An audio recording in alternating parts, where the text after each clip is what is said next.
Good morning, good afternoon, good evening, wherever you are. Thank you for joining us again here on Gospel Echo USA. Last time we delved a little bit into the church and the family and some of the more broader topics that our organization is going to be dealing with today. We've got all our time kind of dedicated to the O in Echo, which again is for office, meaning political office. That's right. I would say, and this is just my personal opinion, but I think it's pretty close, that maybe since World War II, but at least since the sexual revolution of the 60s, I think the church has really bought into the idea that you don't talk about politics for whatever reason. It's been going on for a long time, our entire lives. That's kind of been the taboo and the social norm. You don't get involved, you don't talk about it, and I think that is the main reason why the culture is where it is. What do you think about this misguided idea of this separation of the church from everything in the state? Oh, it's a lie. It's a lie. We participate in society and we share everything. We share the roads, we share the same air, we drink the same water, we do everything together.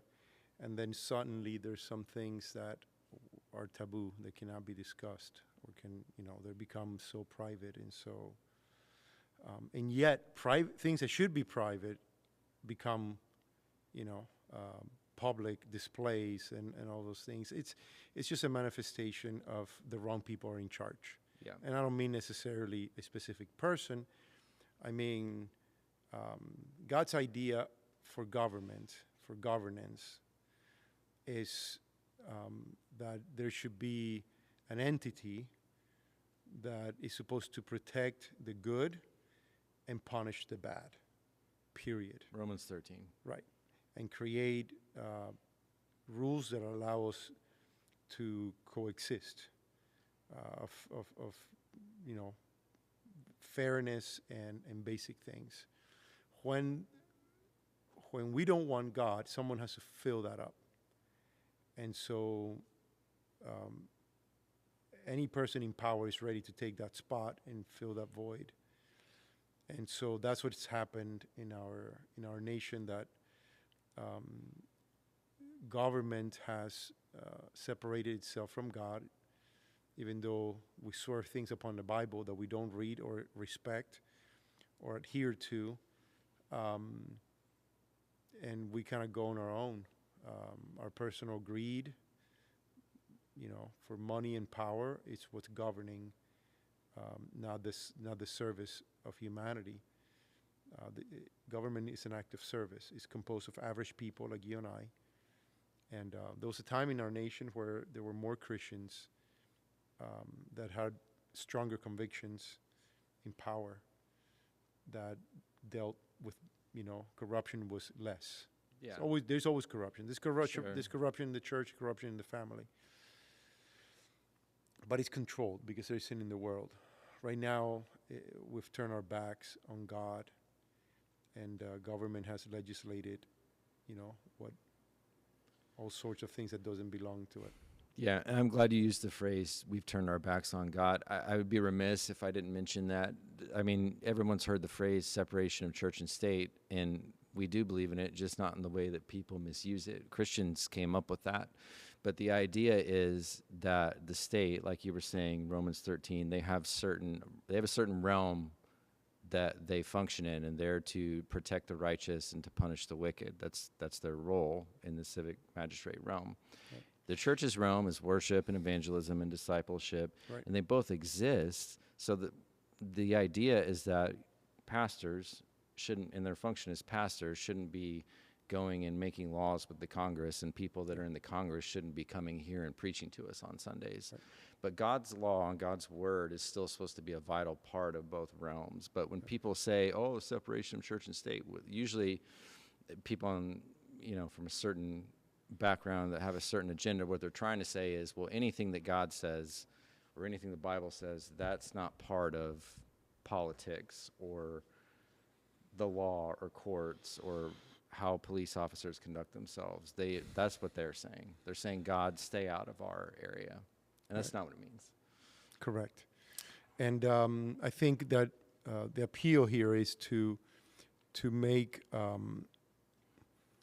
to see these three entities: the family, the church, and government, to be three guardians of society.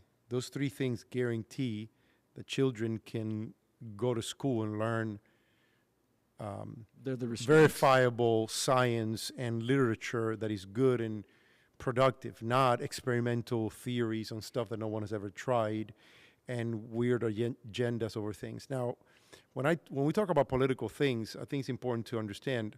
So I'm a pastor, but I'm also a concerned citizen for my children, for my grandchildren, and for my city. I love my city like I love my nation. And so I speak as a citizen. We have not some secret monster behind the curtain, but we have elected people in accordance to our values. And many times Christians find themselves disenfranchised from the political representation, largely because they're dormant. They're busy, between tennis and baseball, grandchildren, and church activities. Yeah. And they're passive, resting on the laurels of yesteryears, Right. and the fervor of a few people that want to normalize their decadence and their lostness. You know what I mean? It's and so they run for office, they establish themselves, they raise their voice. But just because you're loud and you're excited or passionate about something doesn't mean you're right. And the people that should run and legislate are the people that live under the fear of God. Any person is invited to submit yourself to the Lord. He's Lord of everyone. I mean, he's God, creator of everyone. He invites us to be in fellowship with him. It's not separated for us. Humble yourself before God. Learn a few things from God. Then ask the Holy Spirit to govern your decisions in light of what is good and pleases him. Yeah. And when we do that, society flourishes. Yeah.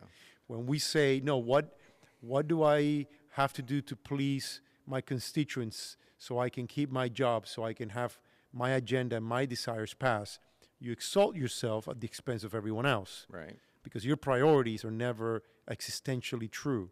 They're not universally right. Only God can create those values. And he has, and he's put them in writing for us. Right. So I think the first demystification of how we view government is that we are part of our government. Like, unique to the United States, we have a government of the people, by the people, for the people.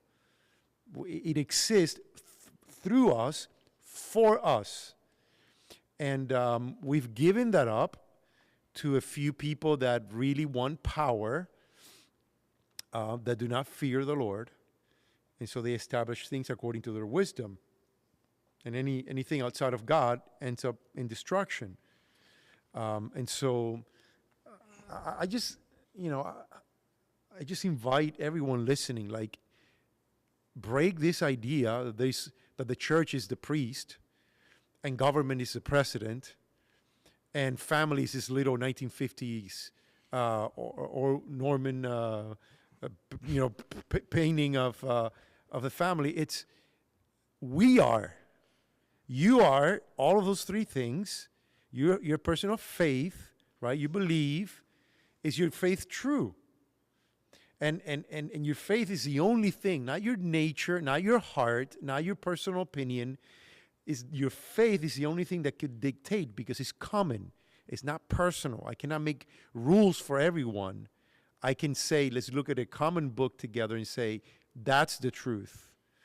And the majority agrees, and so we live by the book. And when we do that, it's proven, it's tested, that we flourish. When we don't, mankind subjugates, and you have cultures like, in large strokes here, when you observe the cultures of the East versus, the Western world, it's a story of abuse and of power, of corruption, of subjugation of a people, of domination, of obscure, of tribalism, of cannibalism, of all sorts of destruction, barbarism.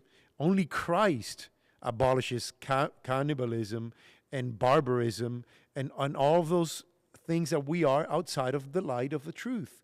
The necessity to dominate others, to impose our power, to put me first is an innate expression of human nature, and left unchecked, it creates from all sorts of, from the Roman Empire all the way to Venezuelan Maduro. Yeah. It's just an expression of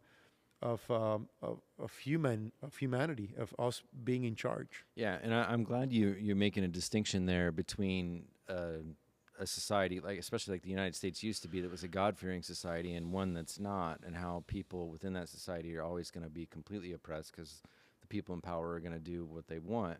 And it brings me to a point that I wanted to bring up, because I feel like there's a dangerous proof text that maybe someone who's not maybe a Christian but not super well versed in the Bible could come across and get the wrong idea. And it's Romans 13:1, which says to let every person be subject to the governing authorities, for there's no authority except from God, and those that exist should be instituted by God.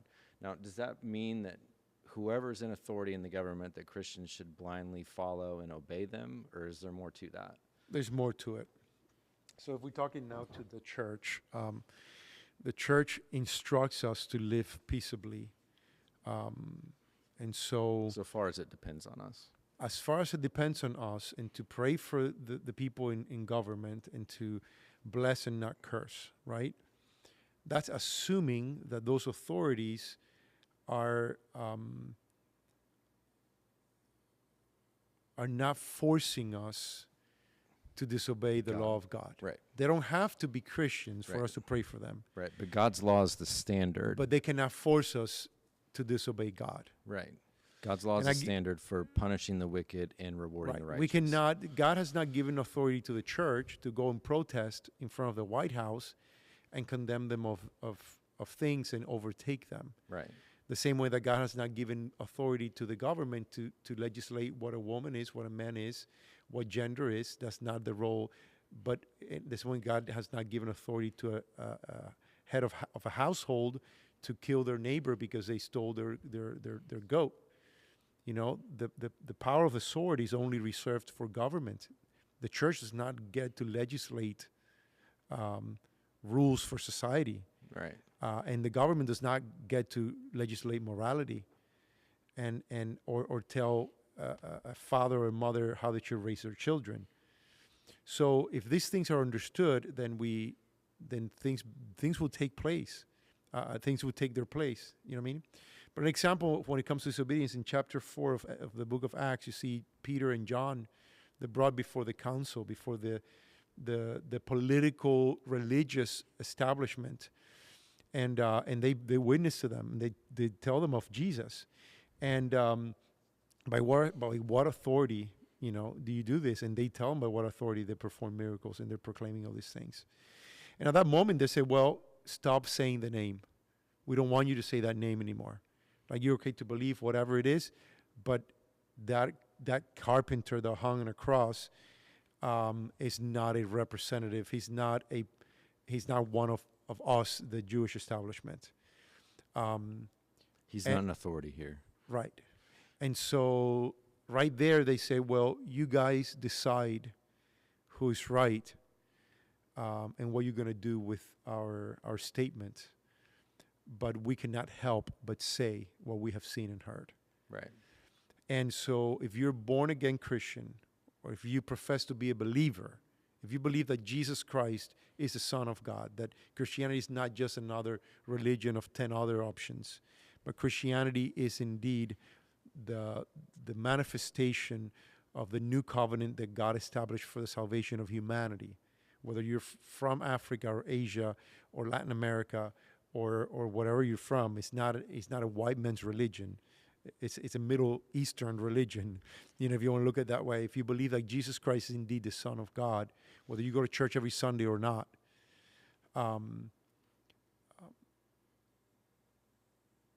that same God that saved you claims you as his own and has placed you here to be his witness, even at the expense of your own life.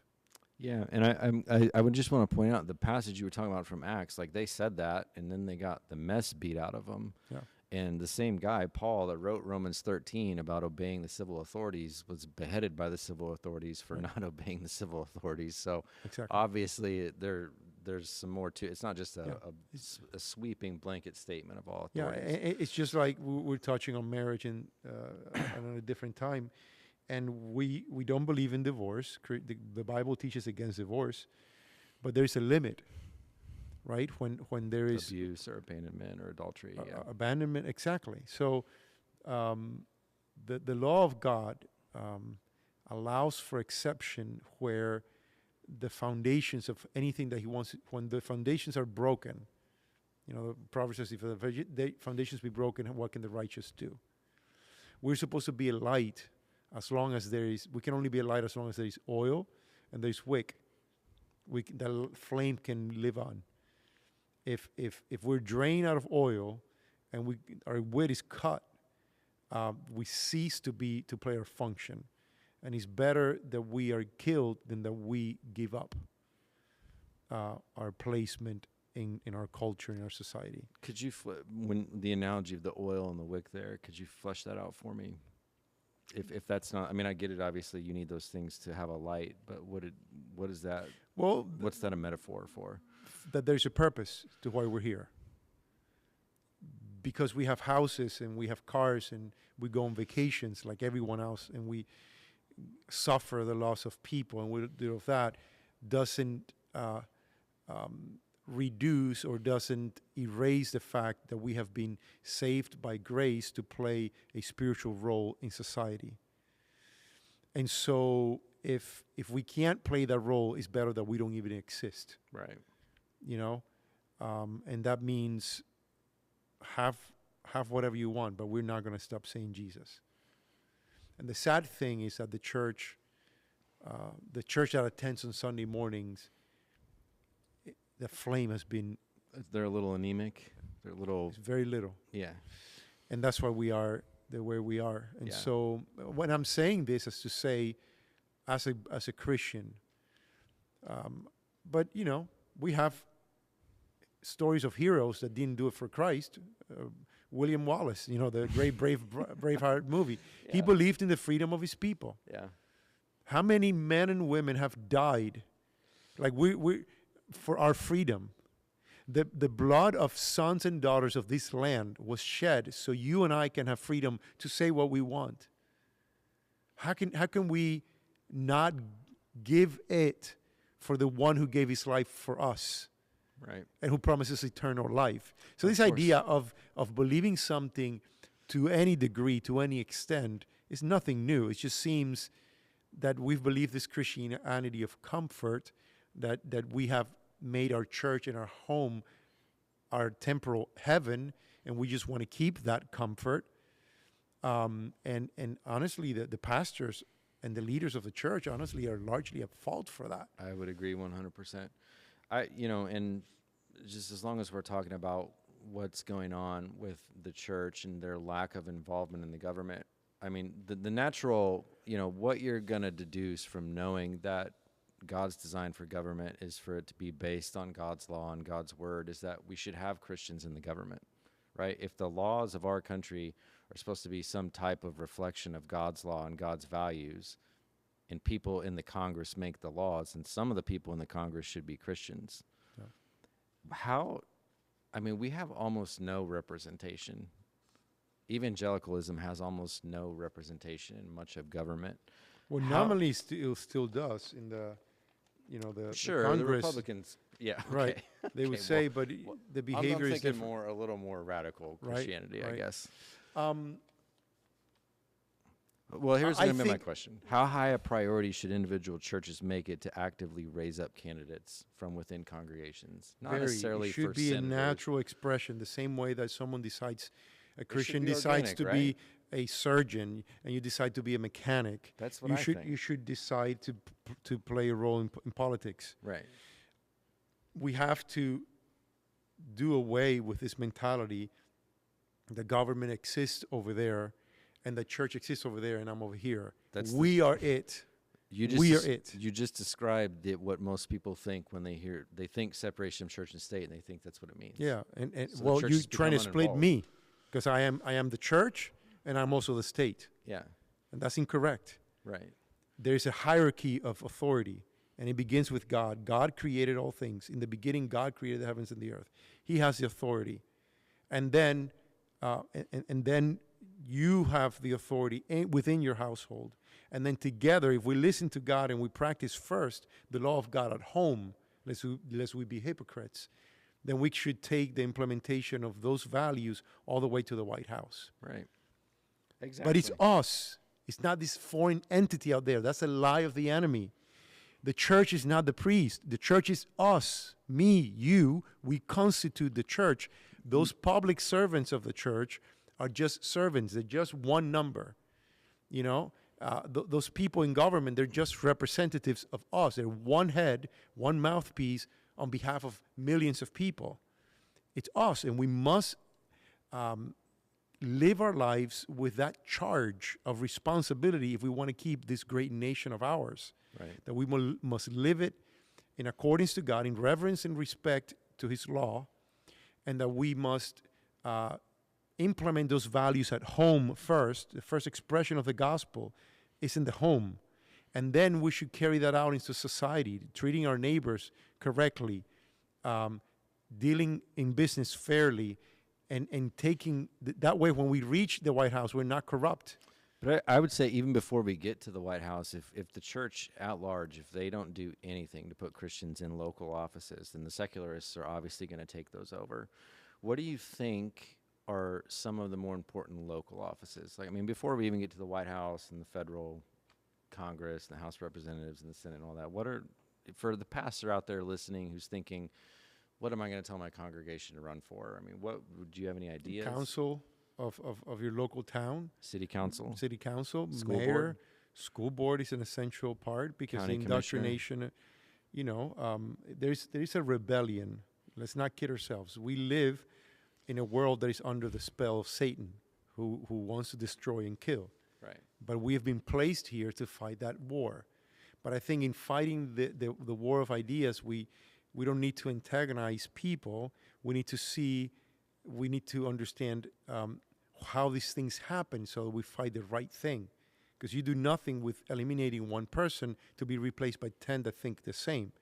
You have to bring people to the realization and the reality of God, and it is the evidence of His truth, reading His Word, but also the manifestation of it in your life, and the taking of responsibility for society at large, not to the degree of creating a theocracy. I don't think any biblical Christian sees any basis biblically, New Testament basis for a theocracy. Christ will rule the earth, but He will Himself do it, not through my help. And in the meantime, you're saying we're not going to have a civil law like Israel did, that's specifically for the United States, the theocracy part. Correct. We're not going to Correct. have That's that. not what we're pretending to do. What we're pretending to do is to do our role, and not think that if I'm a Christian, there is about 10 categories of office that I cannot take. You know, I shouldn't go into science because science belongs to the secular world. I shouldn't go into entertainment because it's supposed to be, vulgar, and it has to be shocking and offensive. And I'm not supposed to go into politics because it's corrupt and it's not, God didn't establish His kingdom. All of those things are a lie from Satan. But it's amazing that's like the predominant thought. Like, of course, Christians couldn't do any good entertainment. And a lot of Christian entertainment's not good, but the thought that Christians can't do entertainment because it has to be, you've got to have nudity, it's got to be vulgar, it's got to be obscene, and so we're out of the game. But look back when art was beautiful. No, I know. But The it's Renaissance, amazing that now, the Age of Enlightenment right. gave the great masters that we still, in literature and art and theater, it was beautiful stuff. Yeah. And it's self-evident. I mean, if you know anything about art, I mean, I went to a liberal school. The arts, if you want to go and get a degree in any fine arts, You're taught for like a semester a little bit of where we came from. It's kind of frowned upon and looked at as silly, but you have to learn it just to understand. But the real thing is just what has happened in the last 100 years, which is the destruction of beauty, the destruction of tonality, the destruction of truth, implementing relativism. Now, all of that was played in academia. It's not even interesting anymore, but we played that for 100 years where ugly was beautiful and dissonance was forced to be believed as consonance. And it's all a lie, where the family, think of sitcoms from the 80s and 90s, the idea was the man is an idiot, he's only good for working and providing. The woman is always right, she's morally flawless. The girl is a bimbo, and the boy is just a loser, Married with Children. Right, for 90s. example. Yeah. but it's a destruction of the family. Yeah. That's what it pretends to do. There's certainly a lot to say about what happened to art and academia and entertainment. I didn't mean to make us delve off there. We are talking about government. I did want to follow, because me and you spoke about this recently, and we were talking about how, obviously we have a two-party system federally, but for Christians, there's really only one option. And as far as Democrats and Republicans go, there's really only one option to vote for. Would you mind kind of just, I don't know if you remember the conversation, but why is there really only one option? And this isn't, we're not here. Because we're living in a new world. Like I said, this message is... What are the two choices? Sorry, go ahead. Yeah, either you believe that humans are the center of the world because we went to the moon, and because we create, vaccines, and because, we figured out how to manipulate waves, that we are the hope for ourselves, or that there is a God who's given us enough genius as only a manifestation of his great genius, who's almighty, and he's loving, but he's also righteous and holy and perfect, and he will judge. And so it's not the first time that humanity has tried to be sovereign. As early as the book of Genesis, you have the Tower of Babel. Chapter 11. Right.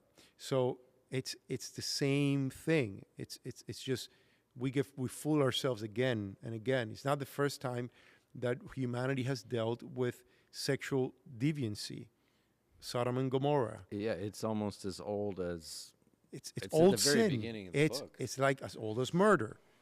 It's the first sin, envy and murder. And from that, after betrayal and lying, comes abuse, and abuse opens a window for demonic activity, and then when demons dominate a man's and a woman's conscience, they do all sorts of, they become things. Puppets. Yeah. And demons pretend to define their identity as if they had created that human being. The enemy comes to kill, steal, and destroy. And so... it's all this kind of by way of, you're saying one party is manifesting that. From where, if you take God out of the picture, from where are you going to get morality from? It doesn't exist. That's the point. Right. There's no way even good-intended, Democratic politicians can't look at the Democratic Party and say they're all, demon-possessed, wicked people, or that the people on the right are righteous. No, it's just that they believe fundamentally that humans are the answer to humans' problems, that we are inherently good, that we just make boo-boos. But where do you get the morality from? Look at the people just in our lifetime that have propagated that. It just doesn't work. It will never work. So then, on the other hand, what you have, why Christians only have one choice, is because you have a pack of ex-Democrats leading, honestly, the traditional conservative Republican Party, and in this group of conservatives that believe that even though they may not profess with the same accuracy as a biblically educated person would, but they believe that there is a God that is sovereign, that they believe that God gives and takes life. They believe that there is law and order. They believe in truth as an objective thing. And so you're not choosing a Christian party. You're choosing the closest thing to where truth still lives, or there's a resemblance of it. There's like a generic acknowledgement and fear of God, Right. which changes everything. And if you make use of that, you have an opportunity to continue to propagate the truth. If you vote for evil, it's a manifestation that something inside of you is fundamentally wrong. Well, or deceived. I've heard Absolutely. people voting for them they're just totally deceived. A I mean, there's nothing else Christian, to say a about it. Christian that votes for the current Democratic Party right now is a person that doesn't understand either Christianity or the times. intentions of the Democratic Party. Exactly. They can't. believe in a false Jesus of hold hands, sing kumbaya, and hang water, and love everybody. That's a false Christ. That's a lie, Love wins. right? And love is love, right? Love is And then love. you believe in the ideals that a deceiving group of people that have brought death of the unborn, corruption to our society, that promote everything that is wicked and evil, that befriends enemies of the land. You believe their sort of fairy tale presentation, their charm, I just believe in the humans, in the American spirit, in that we're exceptional people. You believe fairy tales. That's a well-intended person that will call themselves Christian that is on the side of the Democratic Party. Could you have been a Democratic Christian back in the time of Kennedy or Carter? Possibly. Yeah, that moment there was a big of a divorce, but by the time Clinton came in here, things began. When you have a U.S. president lying under oath with his hand on the Bible, that's it. I think it began. That's blasphemy. Yeah. That's blasphemy. It began with him, and then with Obama, it just became like this whole new thing. In Correct. his second term, it was nuts. And so did we have liars and corrupt people on the right? Of course.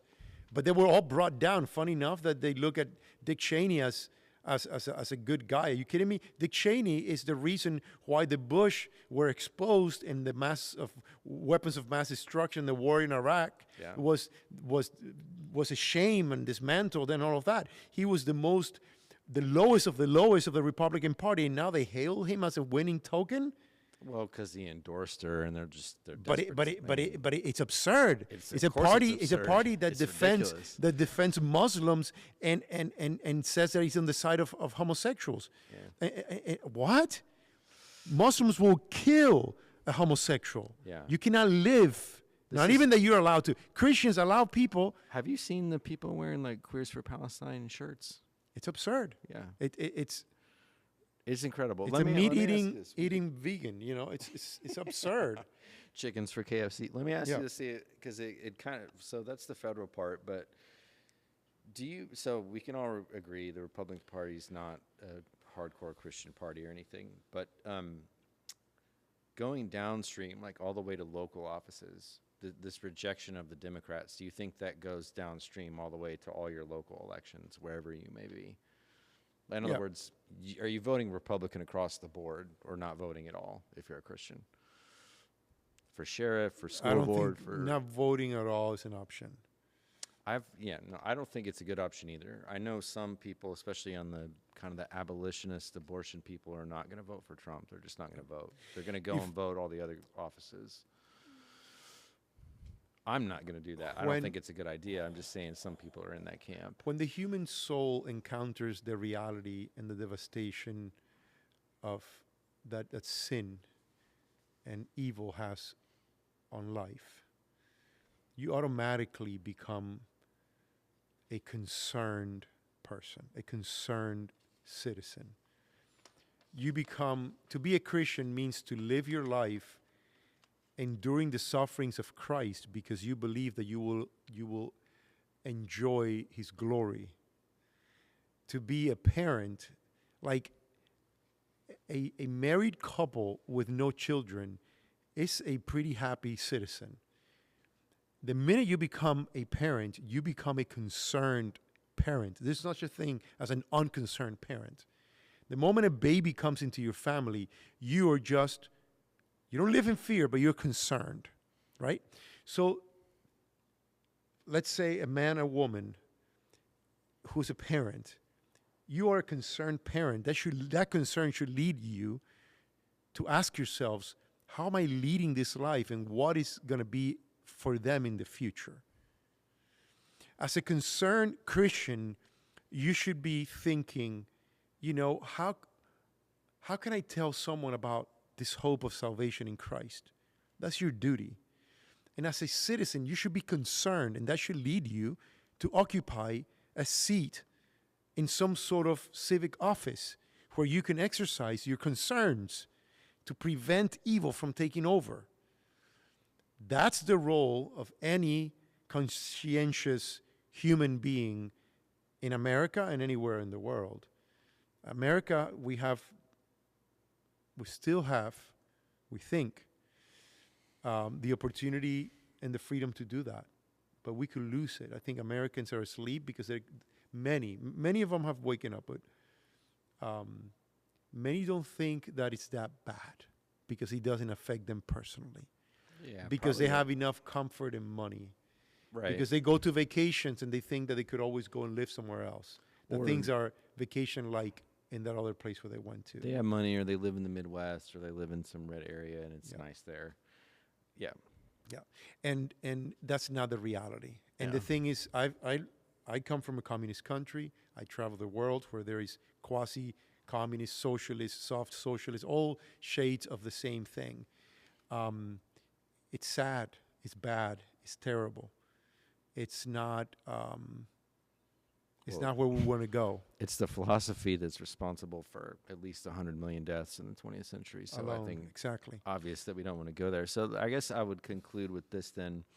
Babylon Bee, one of my favorite publications, just reported that Barna did a thing on who's going to vote from the professing evangelical church, and it's showing 32 million Christians are planning on sitting out this election. If by chance any of those 32 million people are listening to this, would you encourage them to vote, and why? I think that we enjoy a freedom that was paid for by someone else. Your liberty to sit it out is doing a withdrawal from the blood of American soldiers that have fought for our freedom. And I don't think that before God and before the generation to come, we can live with that if this country goes the wrong way. I understand that many Christians... I mean, obviously they don't like Trump. That's why they're doing that. Right, but... But what would you... sorry I keep interrupting you. Yeah. What do you say to those people? That you're not voting for your daughter's boyfriend or future son-in-law. That you're not voting for your pastor. I've said that before to people. Like, That I you're don't not- want him to be my pastor. But You're I mean, not come voting. on. God has always used in the scriptures. Tell me who's righteous in the scriptures. King David. There's righteous people and unrighteous people, and God uses them. What God doesn't use is people that are depraved, offensive against God. Flawed people that adhere to a few elemental things that are true are the vehicle towards, like Cyrus letting the Jews go back to the temple. and Constantine, The Roman. declaring Christianity. He century. wasn't a righteous guy. He just politically became advantageous and socially impossible, and that move facilitated the propagation of the gospel, at least for 200-300 years, until the church became powerful and corrupt. By the 8th century, it had abandoned the true faith. But the point is, it's not like all radical Bible-believing do anything for Jesus Christians have always been the ruling powers that have helped society flourish all. and Yeah. Christians flourish. Yeah. So you're voting for ideas. and policies. And policy. I think every American owes it to the blood of their ancestors and their soldiers and their children to vote. And if you believe in freedom, you can only vote on the Republican ticket. Right. Because the left is socialist, is humanist. Actually, is humanist. And the political expression of humanism is socialism. It is. And they will take over and you will never be able to get it back. This is why my family's here from Cuba. This is why everybody's crossing the border from some socialist country. And then for a while, you will enjoy, because it's a big country and it's a wealthy country, you will enjoy the wealth that capitalism generates, while socialist ideas are just milking that. But eventually, it will destroy itself. It is a lie. Look at Europe. Europe has been in this European Union for about 20-something years, 25 years or so. Roughly, yeah. Depending on which country, how soon they... And Europe, outside of the dominance of Germany, wouldn't have survived. And Europe right now, economically, is in disarray. China will take them over and swallow them. And they have no defense economically. And Russia is not their friend. And if America, and they are counting on America. When America prospers, maybe not Germany or England, but the rest of the European nations prosper and flourish. So take that back to America then. If we go down that path, what's that going to look like for us? Being dominated by... Yeah, and we'll continue to be Christians. China, We're not talking Russia. about the extinction of Christianity. No. There's this false sense of like, Christ doesn't need, a Republican person ticket to be Christ. No, but what happens is that it wasn't the Cuban church that sent missionaries to Africa. It wasn't the Chinese church. It wasn't the Venezuelan church. It wasn't not even the European church of the 20th century, under the fascism of Mussolini, not the Italian church, not the Spanish church. It was the American church and originally the English church that carried and continues responsible for the gospel being propagated throughout the world. Because we were free, because we prospered, we can take Bibles somewhere else. We can buy them. Right now, no European country that seems so pretty on postcards or in our vacations is able to even survive. In England, the churches are closing. In the rest of Europe, it's the same thing. They cannot reach beyond their own necessity. And so an America under a socialist, a humanist system that will declare itself socialist and already has communists within its party, like Bernie Sanders and people like that, is a church that will go into survival mode. You know what I mean? And either, again, I preface this conversation by saying either this is the message for the last 10 years of humanity, in which I'm glad to be caught by Jesus fighting the good fight, or this is just a bad episode in the history of humanity, but if we don't wake up, we will suffer for it. And if they take over, we will never get it back. Because that's what happens in every country. In China, in Russia, in Cuba, in Venezuela. Look what happened in Venezuela this summer. You can never get your country back because they destroy the system of freedom, of voting, of election. They corrupt everything. They take power and they make everyone poor. It's a lie because they trust in man. They think that and they're convinced that you look at them and they're honest about their craziness. They seem genuine, convinced that this is a solution, but they're believing lies. You know what I mean? The only option for any American who loves their country, who loves God, who loves their family, this election is to vote for the Republican Party, for the ideas and the policies of the Republican Party, believing that perhaps in the future there will be a better candidate than Donald Trump. He's just a guy who had to fight a battle that I don't know who else in the face of the earth will be willing to fight the way he has fought for us. We don't understand the ideological war and the pressure that he has fought for Americans. One day we will thank him. Right now we hate him because he has bad breath and he says mean things. One day we will thank him because he has fought against demons that none of us understand. Let's take that. And I'm not saying that, I'm not justifying certain behaviors, but I think this bashing of a courageous man who's flawed, like Trump voters are smart people. We're not dumb people. We know what arrogance looks like. We know what disrespect looks like. We know what belittling someone else looks like. We know. And still, outside of what's behind that is the only hope we have. Nicey that we see on the other party is taking us to hell. Well, I can't think of a better endorsement for President Trump than that, and I think it was well said from a pastor, and I certainly pray that he gets elected. I pray that this country continues to be free for the sake of our children and our grandchildren, and that's a big part of why this organization exists. And thank you for joining us tonight, brother. Awesome to be together. Thank you, Mike. Thanks.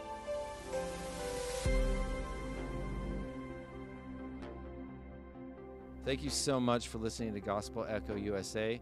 Please remember to like this video and subscribe and follow us on all of our social media.